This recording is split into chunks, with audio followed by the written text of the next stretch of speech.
Sleeping Beauty. Once upon a time, there was a king and a queen who were very upset about not having any children. In fact, they tried everything possible to have children, or to adopt children, but they were still childless. However, one day the queen was finally brought a daughter. There was a splendid christening, and they gave the young princess all the fairies they could find in the country as godmothers. There were 7 of these fairy godmothers, and each of them made their goddaughter a gift. According to the custom of fairies in those days, the princess would become perfect in every way because of the gifts her fairy godmothers had given her. After the baptismal ceremony, all of the company returned to the king's palace, where a great banquet was set out for the fairies. Covers were laid for each one of them, consisting of a magnificent plate with a massive gold case, and also containing a spoon, a fork, and a knife of fine gold, enriched with diamonds and rubies. But as they were all taking their places at the table, an old fairy entered, who had not been invited, because for more than 50 years, she had never left her tower, and people imagined that she was either dead or enchanted. The king ordered a cover to be laid for her, but there was no possibility of giving her a massive gold case like the others had, because only 7 of them had been made for the 7 fairies. The old lady thought she was being treated with contempt, and muttered some threats between her teeth. One of the young fairies, who happened to be near her, overheard her, and imagining that she might cast some misfortune on the little princess, went as soon as they rose from the table, and hid herself behind the tapestries, in order to have the last word, and be able to repair, as fast as possible, any mischief that the old woman might do. In the meanwhile, the fairies began to endow the princess. As her gift, the youngest decreed that she should be the most beautiful person in the world. The next fairy granted that she should have the mind of an angel. The third bestowed her with most admirable grace in all of her actions. The fourth granted that she should dance to perfection. The fifth gave her the power to sing like a nightingale, and the sixth granted that she should play every instrument exquisitely. With the 7th fairy nowhere to be seen, it then appeared to be the turn of the old fairy, and she granted nothing, but merely said that the princess would die young, while she was still beautiful. This terrible fate made all the company tremble, and all of them began to cry uncontrollably. At this moment, the 7th fairy appeared from behind the tapestry. Then she said, "Comfort yourselves, king and queen. Your daughter shall not die young. It is true that I don't have the power to undo entirely what my elder has done. But instead of dying, the princess will only fall into a deep slumber, which will last 100 years, and then a king's son will come to wake her." Then time passed, and when the king and queen had been away from one of their country residences for 15 or 16 years, the princess was running around the castle one day, from one chamber up to another, until she finally arrived at the top of a tower, and entered a little garret, where an old woman was sitting by herself, spinning with a spindle. Then, apparently without any reason, the princess fainted and fell to the floor. The old woman was terribly worried, and called for help. People came from all of the quarters of the castle in aid of the princess.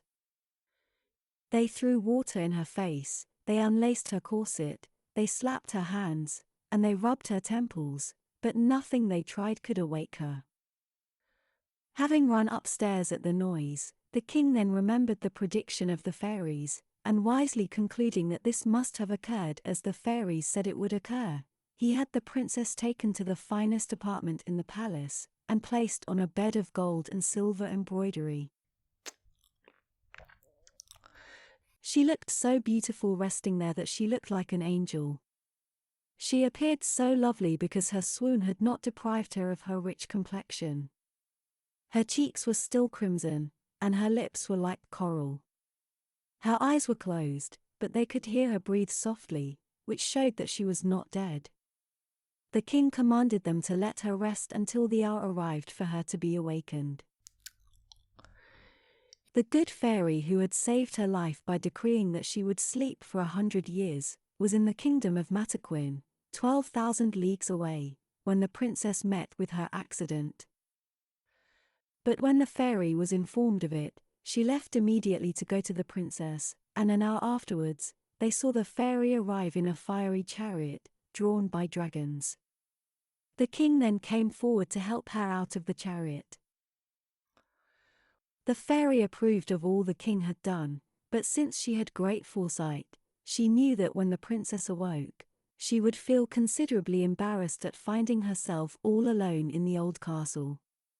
So with her magic wand, the fairy touched everyone who was in the castle, except for the king and queen. Governesses, maids of honor, women of the bedchamber, gentlemen, officers, stewards, cooks, scullions, boys, guards, porters, pages, and footmen. She touched also the horses that were in the stables, with their grooms, as well as the great mastiffs in the courtyard, and little Pausty, the tiny dog of the princess, that was on the bed beside her. As soon as she had touched them, they all went deeply to sleep, and would not wake again until the time came for their mistress to awaken, in order that they would be ready to attend upon her when she should want them. All this was done in a moment, since the fairies never took much time when accomplishing their tasks. Having kissed their dear daughter without waking her, the king and queen left the castle and issued a proclamation forbidding any person whatsoever to approach it. When 100 years had passed, the son of the king at that time, who was of a different family than that of the princess, having been hunting in that neighborhood, inquired about the towers that he saw above the trees of a very thick wood. Each person answered him according to the story they had heard. Some said that it was an old castle, haunted by ghosts. Others said that all of the local witches held their rituals in it. And others said that it was the dwelling place of an ogre. The prince didn't know what to believe about it, but then an old peasant spoke to him and said, "Prince, it is more than 50 years since I heard my father say that the most beautiful princess that ever lived was in that castle. That she was to sleep for 100 years, and that she would, one day, be awakened by the king's son." When hearing these words, the young prince felt like his heart was on fire. He believed that he was the one who was destined to accomplish this famous feat, and impelled by love and glory, he immediately went to see what would come of it. He had only just started to approach the wood, when all the great trees and all those brambles and thorns that had grown over the last 100 years, made way for him to pass by their own accord.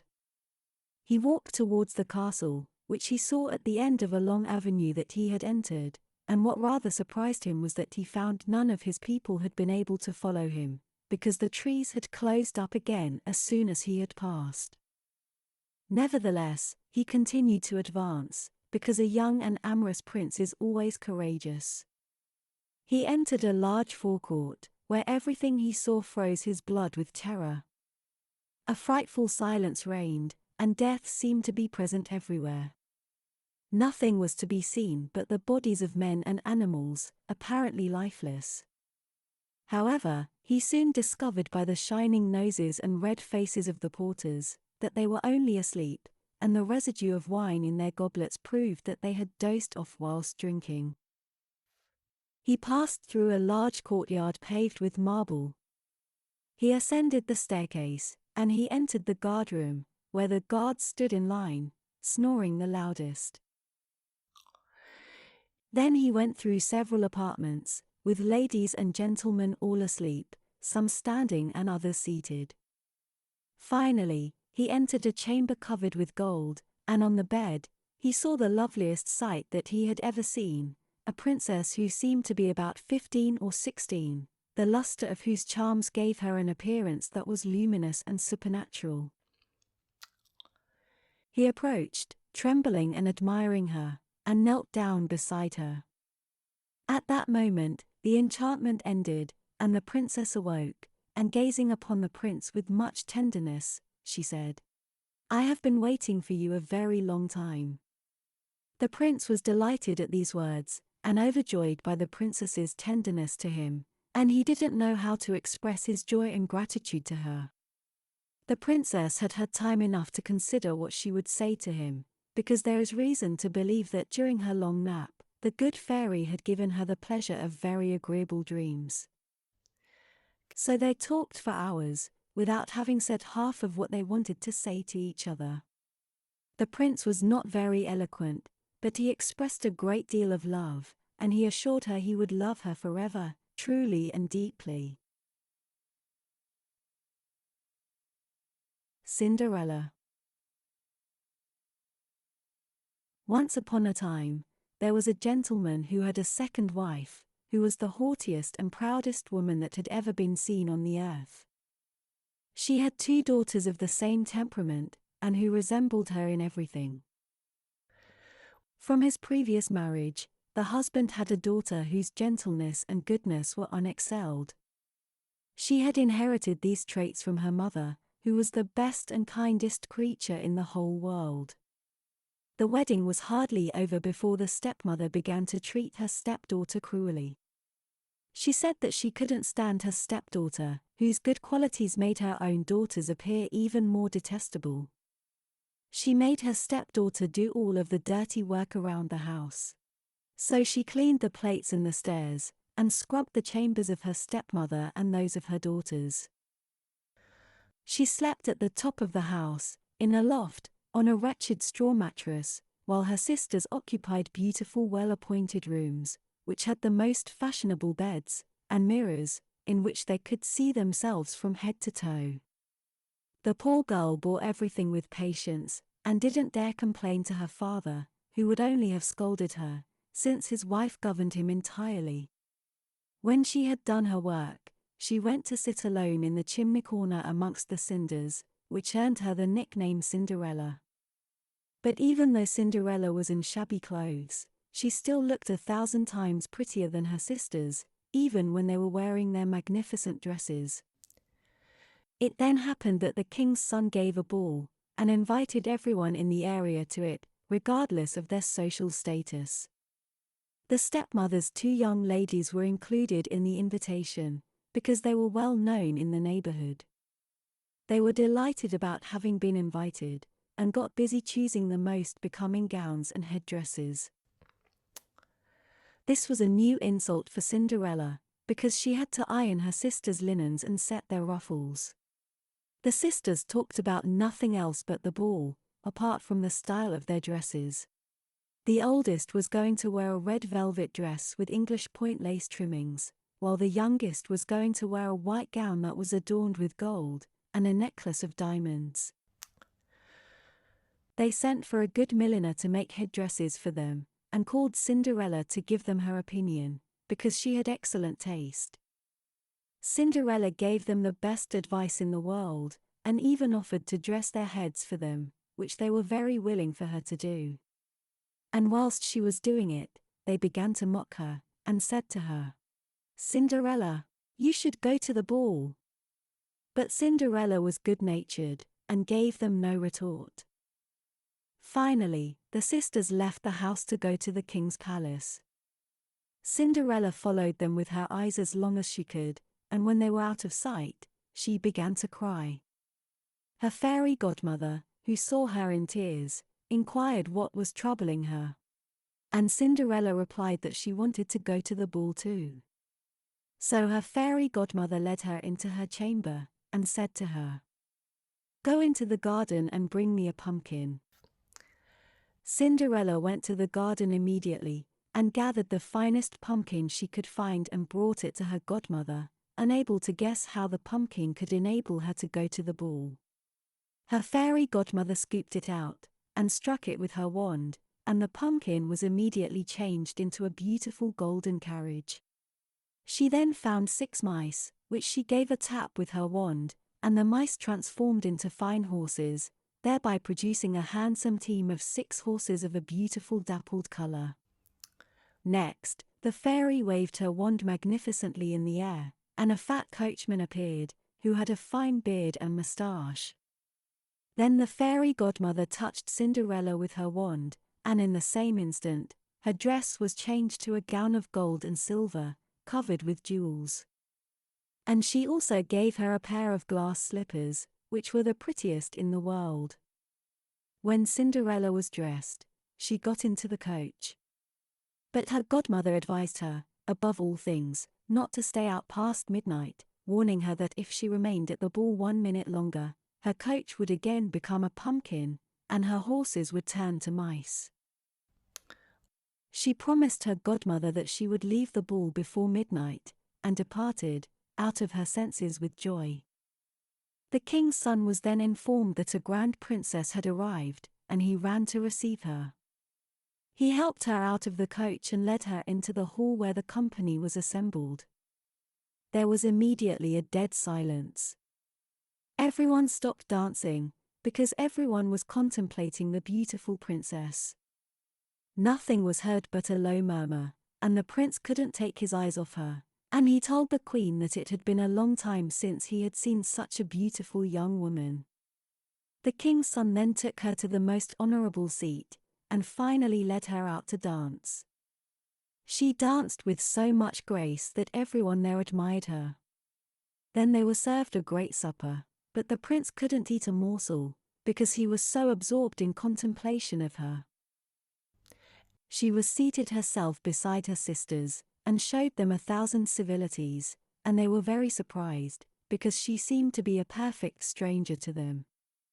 Whilst they were in conversation together, Cinderella heard the clock strike 11:15. She immediately made a curtsy to the company, and departed as quickly as she could. As soon as she had reached home, she went to find her godmother, and after having thanked her, said she really wanted to go to the ball again the next day, because the king's son had invited her. While she was occupied in telling her godmother about everything that had happened at the ball, the two sisters arrived home. They informed her that the most beautiful princess had come to the ball, the most beautiful princess that anyone had ever seen on earth, and she even had sat next to them and ate with them. Cinderella was beside herself with delight. She asked them the name of the princess, but they replied that nobody knew her, that the king's son was really puzzled about it, and that he would give everything in the world to know her identity. The next day, the two sisters went to the ball, as well as Cinderella, but she was even more splendidly dressed than before. The king's son never left her side or stopped saying tender things to her. The young lady was greatly amused, and forgot what her godmother had advised her, so that when she heard the clock begin to strike 12, she rose and fled as lightly as a fawn. The prince followed her, but could not catch her in time. In running away so quickly, she had dropped one of her glass slippers, which the prince had carefully picked up. Cinderella reached home almost breathless, without her coach or footman, with nothing left of her finery, except for one of her little slippers. The guards at the palace gate were asked if they had seen a princess leaving in haste. They answered that they had seen no one pass but a poorly dressed girl, who looked more like a peasant than a lady.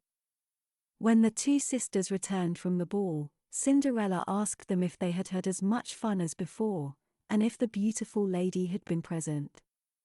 They said they had seen her, but that she had fled as soon as it had struck 12, and had let one of her little glass slippers fall on the carpet.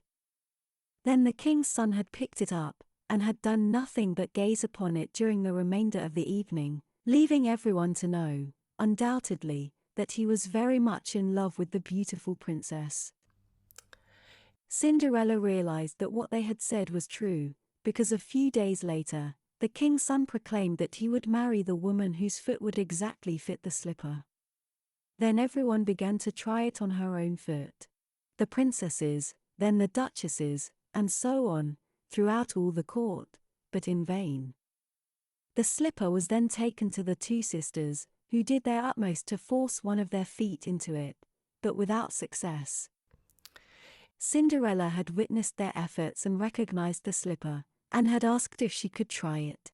Her sisters began to laugh and ridicule her, But the gentleman who had been entrusted with the slipper found Cinderella to be very pretty, and said that it was a very proper request, and that he had been ordered to try the slipper on all girls without exception.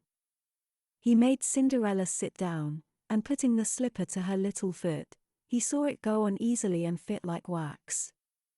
The sisters were surprised, but they became absolutely astonished when they saw Cinderella take the other little slipper out of her pocket and put it on her other foot. At that moment, the fairy godmother arrived, and gave Cinderella a tap with her wand, and her clothes became even more magnificent than all the others she had worn. The two sisters then recognized her as the beautiful person they had seen at the ball. They threw themselves at her feet to ask her forgiveness for all the ill treatment that she had suffered from them. Cinderella raised and embracing them, said that she forgave them with all her heart, and begged them to love her dearly in the future. They then took her to the young prince, and a few days afterwards, he married her.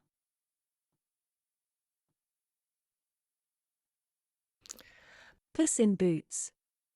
A miller bequeathed to his 3 sons all his worldly goods, which consisted only of his mill, his donkey, and his cat. The division was speedily made. Neither notary nor attorney were called in. They would soon have eaten up all the little bit of money. The eldest had the mill. The second son, the donkey, and the youngest had nothing but the cat. The latter was disconsolate at inheriting such a small portion of the estate. He said, "My brothers may earn an honest livelihood by entering into partnership, but, as for me, I will die of hunger." The cat, who had heard this speech, but without appearing to do so, said to him, in a sedate and serious manner, "You only have to give me a bag and get a pair of boots made for me, to go amongst the bushes, and you will see that you aren't as bad off as you believe."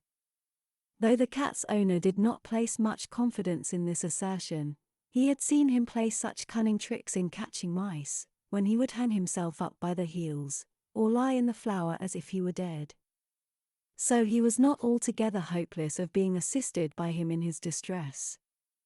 As soon as the cat got what he wanted, he pulled on his boots boldly, and hanging the bag round his neck, he took the strings of it in his paws, and went to a place where there were a great number of rabbits. He put some bran and some thistles in his bag, and stretching himself out as if he were dead, he waited till a young rabbit, little versed in the wiles of the world, should come and trap himself in the bag. He had hardly laid down before he achieved this. A young scatterbrain of a rabbit entered the bag, and Master Cat, instantly pulling the strings, caught it. With great pride, he went to the king's palace, and demanded an audience. He was ushered up to his majesty's apartment, and having entered, he made a low bow to the king, and said to him, "Sire, here is a wild rabbit, which my master, Lord the Marquis de Carabas, has ordered me to present to you, with his duty, to your majesty." The king replied, "Tell your master that I thank him, and that he has given me a great honor."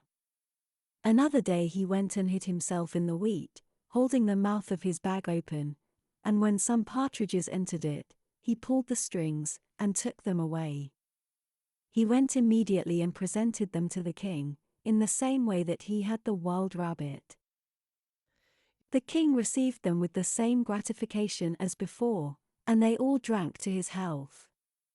The cat continued in this manner for 2 or 3 months, carrying items to the king, as presents from his master.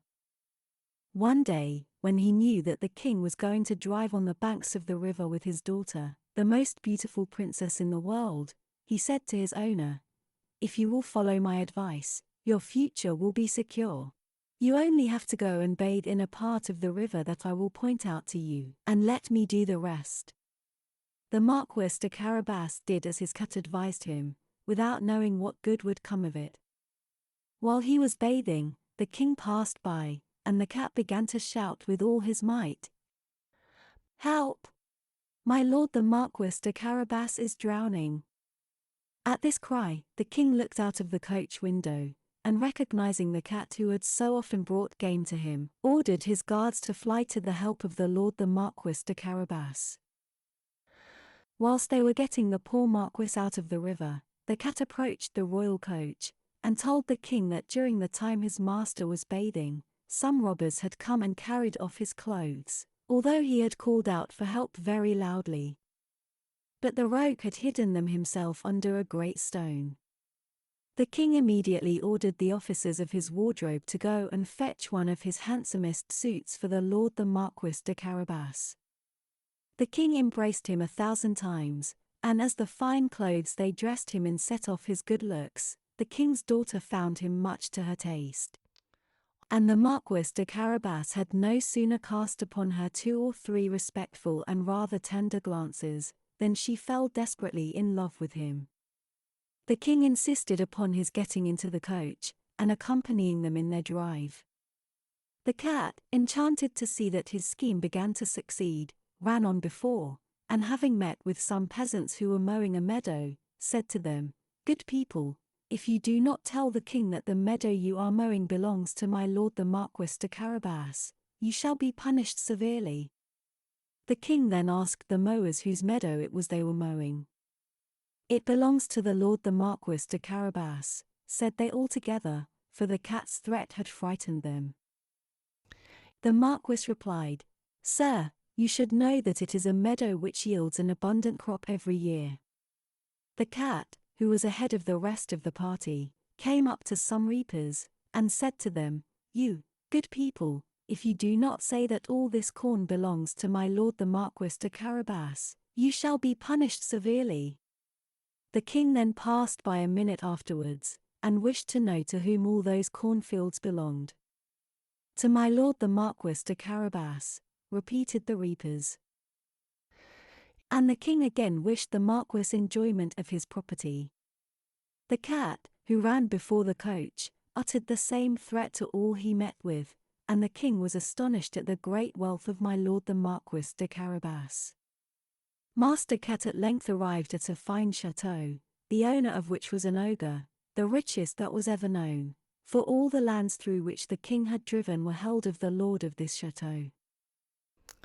The cat took care to inquire about the ogre, and then requested to speak with him, saying that he would not pass so near his chateau without doing himself the honor of paying his respects to him. The ogre welcomed him civilly. The cat then said, "They assure me that you possess the power of changing yourself into all sorts of animals.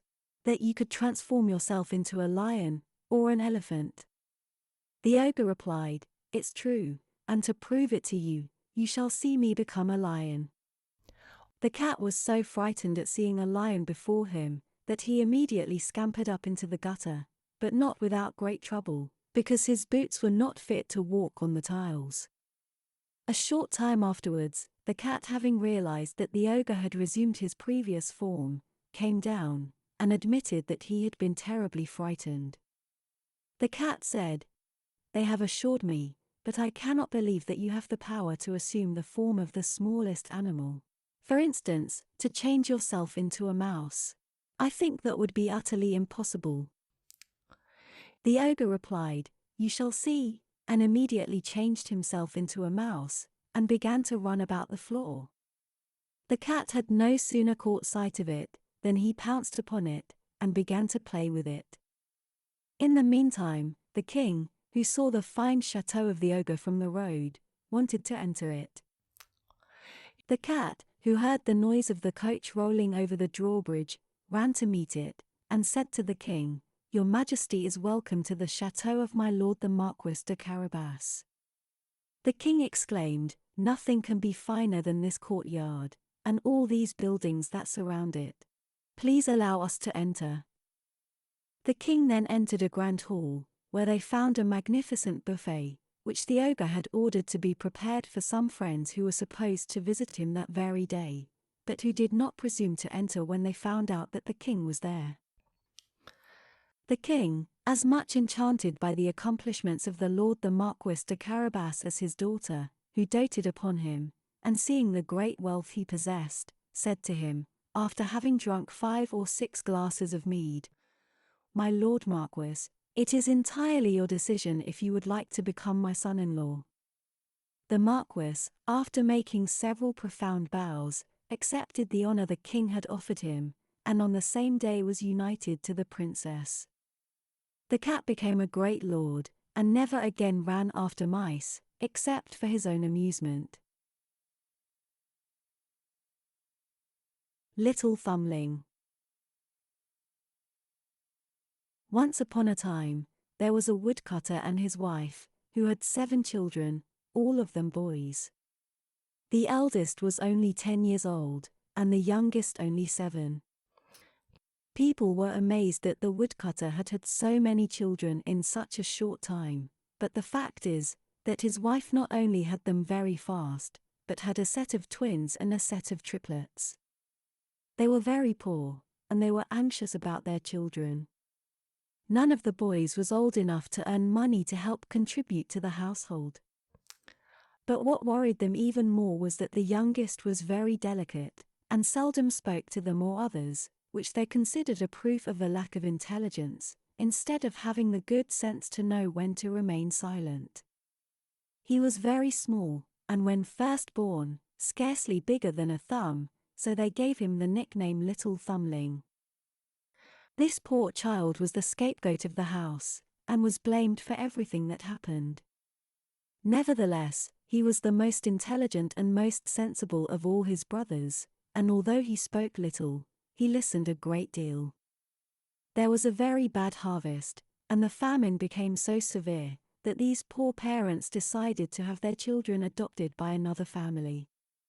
One evening, when they were all in bed, and the woodman was sitting by the fire with his wife, he told her with an aching heart, that since they could no longer afford to feed and care for their children, they would have to find another family for them.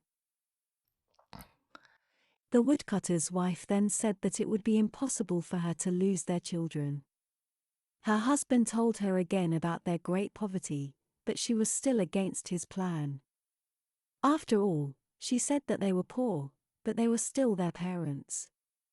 However, having reflected on the misery it would cause her to see them suffering, she finally agreed, and went to bed weeping. Little Thumbling heard everything they had said, because he realized that they were talking about their problems while he lay in his bed, so he got up quietly, and had slipped under his father's chair, without being seen. They had decided to give their children to a neighbor who lived nearby, and they would give her the children while out in the woods the next morning. Little Thumbling went to bed again, and didn't sleep a wink the rest of the night, thinking about what he should do. He got up early and went to the banks of a small river, where he thought about their problems, and then returned home. The next morning, they set out all together for the woods, and Little Thumbling said nothing of what he had heard to his brothers. They entered a very thick forest, where they couldn't see one another. The woodcutter began to cut wood, and his children started to pick up sticks to make a fire at home. But the father and mother, seeing them occupied with their work, had a change of heart, and decided that they could not leave them. Just at the moment that the woodcutter and his wife arrived at home, the lord of the manor sent them 10 crowns, which he had owed them a long time, and which they had given up all hope of receiving. This was new life to them, because they were truly starving. The woodcutter sent his wife to the butcher's immediately, and since it had been many days since they had tasted meat, she bought 3 times as much as was necessary for the supper. When they had satisfied their hunger, the woodcutter's wife said, "How happy I am to be with my dear children. Come here and let me wash you." Pierre was her eldest son, and she loved him better than all the rest because he was red-headed, like she was herself. They sat down to supper, and ate with an appetite that delighted their father and mother, with everyone so excited that they were speaking all together. The parents were enchanted to see their children around them, but their joy lasted only as long as the 10 crowns. When the money was spent, they slipped into their former misery. Finally, they realized that the children would have to live elsewhere, and they found another woman nearby, who was willing to take all of them. When they arrived, little Thumbling told the woman they were poor children, and their parents could no longer afford to care for them. Seeing that they were all so pretty, the woman began to weep, and welcomed them into her home. The woman thought that she could manage to hide them from her husband until the next morning, and allowed them to come in, and led them where they could warm themselves by the fire, and gave them something to eat. Just as they were beginning to get warm, they heard 2 or 3 loud thumps on the floor. The woman's husband had come home. His wife immediately made the children hide under the bed, and went to talk to him. He asked if his supper was ready, and if she had poured the wine, and with that, he sat down to his meal. This couple had 7 daughters, who were still in their infancy. These little girls had the most beautiful complexions, but they had very small eyes, and very large mouths, with crooked teeth. They had been sent to bed early, and were all in a large bed, having each a crown of gold on her head. Another bed of the same size was in the same room. The wife put the 7 little boys to sleep in the other bed, and then told her husband about them. The husband was very angry and began shouting, saying that he was going to punish the boys the next morning, and make them live a life of hard labor, so little Thumbling was very frightened. After their argument, the man went to sleep with his wife. Little Thumbling, who had told the others that the daughters had golden crowns on their heads, and who was afraid of the man because of what he had said, got up in the middle of the night. He took off his own nightcap and those of his brothers, and went very softly and placed them on the heads of the 7 daughters, after having taken off their golden crowns. He then put on one of the crowns, and put the others on his 6 brothers, in order that the man would mistake them for his daughters, and his daughters for the boys. As soon as little Thumbling heard the man snoring, he woke his brothers, and told them to dress themselves quickly and follow him. They went down softly into the garden and jumped over the wall. They ran nearly all night long, trembling all the way, and not knowing where they were going. The man, awaking in the morning, said gruffly to his wife, "Go upstairs and dress the little rogues you took in last night." Then she went upstairs, but the boys were not there, and she realized that they had left with the crowns of the girls. The man set out, and after running in every direction, finally came upon the tracks of the poor children, who were about 100 yards from their father's house. They saw the man striding from hill to hill, stepping over rivers easily, as if they were very small and easy to cross. Little Thumbling, who saw a hollow rock nearby, hid his brothers in it, and crept in after them, watching the progress.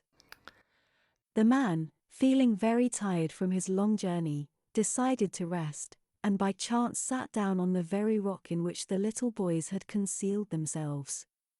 As he was quite worn out, he had not rested long before he fell into a deep sleep and began to snore dreadfully.